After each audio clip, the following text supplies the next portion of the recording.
The boy gave his toy plane a gentle push, but to his surprise, the model plane started pushing a bucket across the floor like it had come to life. Right then he realized the plane had somehow reactivated. To test his theory, he waited until the nanny wasn't looking, then dragged a ladder over. He tied the model plane to himself and climbed up onto the roof. He actually believed the plane could make him fly. Luckily his mom caught him just in time, but the model plane slipped and fell to the ground. What they didn't realize was that danger had just begun quietly creeping in. Back inside, his mom scolded him harshly and banned him from ever touching that plane again. She locked it away in a storage room. No matter how much the boy begged, she refused to bring it out. But as their argument escalated, something strange happened. The plane suddenly flew in through the window. It started zooming around the room like it had gone wild. The mom grabbed a mop and tried to swat it down, but that only made the plane angrier. Its body began to glow red. The sight made his mom scream in terror. The boy, scared too, ran and hugged her tightly. Strangely, that's when the plane began to calm down. His mom was so shaken she finally agreed to let the boy keep the plane in his room.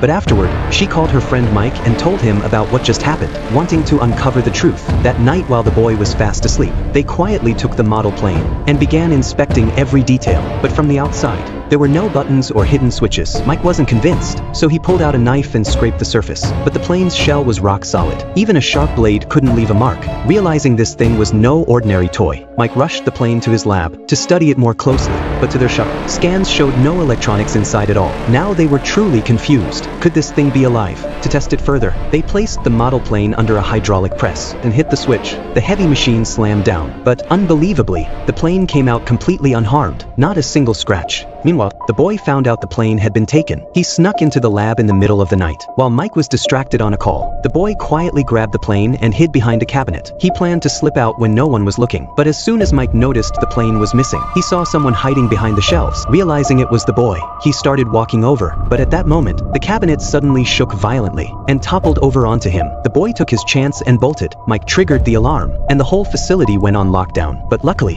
the boy had his father's security badge. He used it to rush all the way up to the roof. But he made a wild decision. He tied the model plane to his body and climbed up to the highest point on the building. That's when something unbelievable happened. The model plane actually took off and carried the boy into the sky.